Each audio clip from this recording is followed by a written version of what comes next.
Session જજશ્રીને પત્ર લખીને જણાવ્યું કે આ જ્યુડિશિયલ કસ્ટડીમાં આ રીતે મૃત્યુ થયેલું છે, તો એની આપના દ્વારા તપાસ કરવામાં આવે. સેશન જજ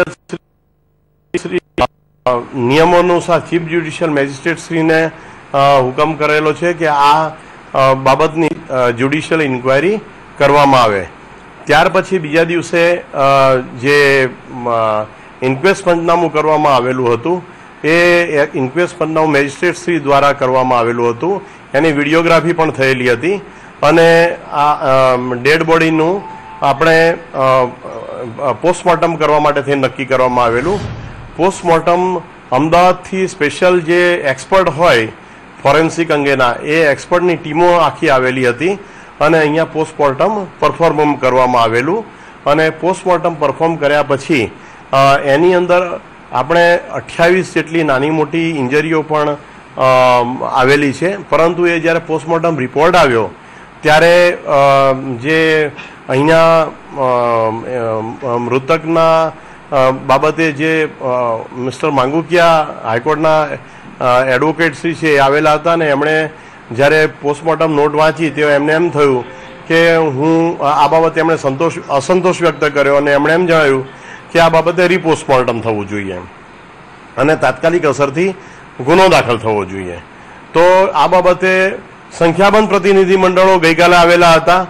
સંખ્યાબંધ પ્રતિનિધિ મંડળ સાથે અનેક વાર એમની સાથે અહીંયા કચેરીમાં અને સર્કિટ હાઉસની અંદર અમે લોકોએ ચર્ચા કરેલી હતી અને ચર્ચા કર્યા પછી મૃતકના સગાવાલાને પણ મળેલા હતા, એમની સાથે પણ ચર્ચા કરેલી હતી અને આખરે અમે એમને જણાવ્યું કે આપને ભલે આ બાબતની જ્યુડિશિયલ ઇન્ક્વાયરી નામદાર સેશન્સ જજ સાહેબના હુકમથી ચીફ જ્યુડિશિયલ મેજિસ્ટ્રેટ શ્રીને પાઠવવાની છે અને જેથી કરીને નોર્મલી એવું હોય છે કે કોઈ પણ પ્રકારના આક્ષેપો થતા હોય તો એ આક્ષેપોની અંદર પોલીસની સામે આક્ષેપો થતા હોય તો નોર્મલી સામેથી એવું કહેવામાં આવે છે કે ભાઈ જ્યુડિશિયલ તપાસ સોંપો જેથી કરીને સાચી બાબત આવે.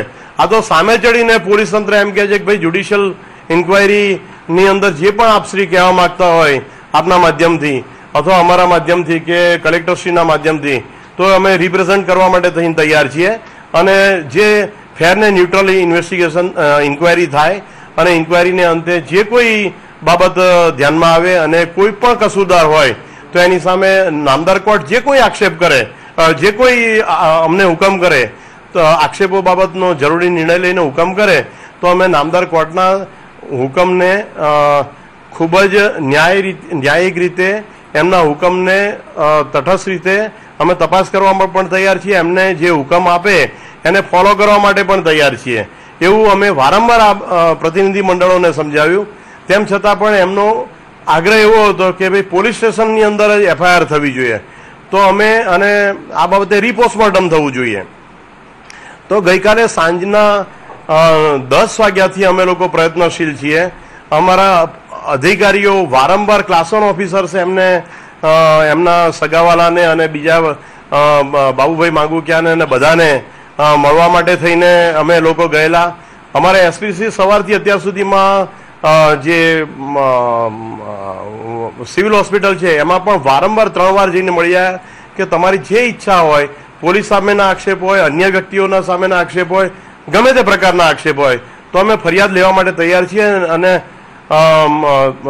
માનનીય નાયબ મુખ્યમંત્રીશ્રીએ પણ ગઈકાલે ટીવીમાં પણ જાહેરાત કરી, ન્યૂઝપેપરમાં પણ આવેલું છે કે તમે ગમે ત્યારે આ બાબતે કોઈ પણ વ્યક્તિના વિરુદ્ધમાં ફરિયાદ આપી શકો છો. આવી ક્લિયર કટ બાબત હોવા છતાં અને ટ્રાન્સપરન્ટ અને પારદર્શક બાબતો હોવા છતાંય અમે વારંવાર જ્યારે એમને મળવા જઈએ તો ફરિયાદ આપતા નથી.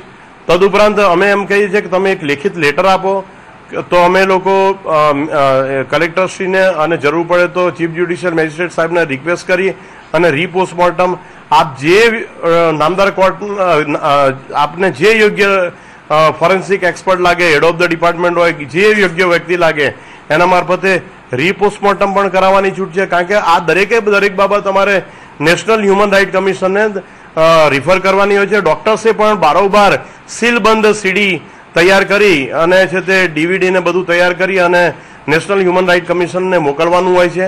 અને અમારે અત્યારે જ્યુડિશિયલ ઇન્ક્વાયરી પણ થવાની છે તો જ્યુડિશિયલ ઇન્ક્વાયરીને પણ મોકલવાનું હોય છે.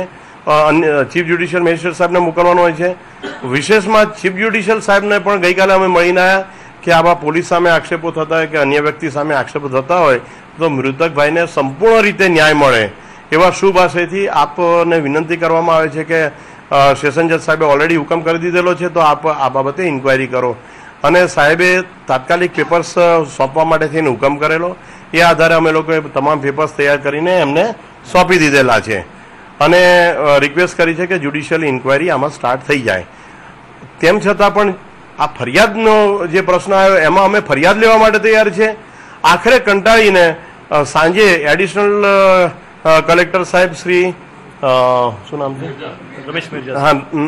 રમેશ મિર્ઝા સાહેબ અને અમારા એસપી શ્રી અને અન્ય અધિકારીઓ પણ એમને ફરીથી મળેલા કે તમારે જો રીપોસ્ટમોર્ટમ કરાવવું હોય તો અત્યારે ગઈકાલે રાતથી અત્યાર સુધી અમે રાહ જોઈ રહ્યા છીએ. આપના તરફથી એક પણ પત્ર આવતો નથી. અમે વારંવાર વિનંતી કરીએ છીએ તેમ છતાં પત્ર આપતા નથી. તદુપરાંત ફરિયાદ આપવા માટે કહીએ છીએ તો ફરિયાદ પણ આપતા નથી. તો અમે વિનંતી કરીએ છીએ કે તમે આ રીતની ફરિયાદ આપો.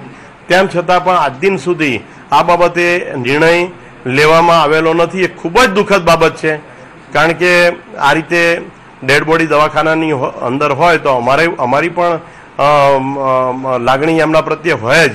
પરંતુ આમનો જે હવે અમને એવું જણાય છે આટલા બધા પ્રયત્નો કરવા છતાં, ફરિયાદ લેવાના પ્રયત્ન કરવા છતાં, રીપોસ્ટમોર્ટમ માટે થઈને પત્રની માગણી કરવા છતાં પણ જ્યારે નથી થતું એટલે અમને એવી પાકી છે કે આ પાછળનો જે ઈરાદો જે છે એ ઈરાદો શુદ્ધ ઈરાદો નથી. અને એમણે હવે આપણે સમજી લેવું જોઈએ કે આ બાબતે ન્યાયિક કાર્યવાહીને એ લોકો સંપૂર્ણ સપોર્ટ કરે અને સાચી હકીકત હોય એ બહાર આવે. હજુ પણ હું અહીંયા રીટરેટ કરું છું કે જે કોઈ જવાબદાર માણસો હોય એ ઇન્ક્વાયરીને અંતે કે ઇન્વેસ્ટિગેશનને અંતે જે કોઈ જવાબદાર વ્યક્તિ હોય તો એની સામે ભવિષ્યમાં પણ કાયદાકીય પગલાં લેવામાં આવશે. ફેર ને ન્યુટ્રલ કામગીરી કરવામાં આવશે. અમે પણ એક ડીવાયએસપી ને 2 પોલીસ ઇન્સ્પેક્ટર એની એસઆઈટી બનાવી અને આની સંપૂર્ણ ન્યાયિક તપાસ થાય એવા માટે થઈને અમે સંપૂર્ણ પ્રયત્નશીલ છીએ. તદુપરાંત જ્યુડિશિયલ ઇન્ક્વાયરી થાય તો જ્યુડિશિયલ ઇન્ક્વાયરીની અંદર પણ અમે સંપૂર્ણ સાથ સહકાર આપવા માટે તૈયાર છીએ, જેથી કરીને સત્ય હકીકત બહાર આવે અને સાચી હકીકત બહાર આવે અને દોષિત હોય એને સજા થાય અને મૃતકભાઈ જે કેતનભાઈ મહેન્દ્રભાઈ પટેલ છે એને સંપૂર્ણ રીતે ન્યાય મળે એવો શુભ આશય રહેલો છે. આ પ્રેસ કોન્ફરન્સ બોલાવવાનું કારણ એ જ છે કે અત્યાર સુધીમાં ખૂબ શાંતિ જે પ્રવર્તી રહી છે મહેસાણા જિલ્લાના જનતાને હું ખાસ અહીંયા પોલીસના બેડા તરફથી અને આપના માધ્યમથી એ વિનંતી કરવા માગું છું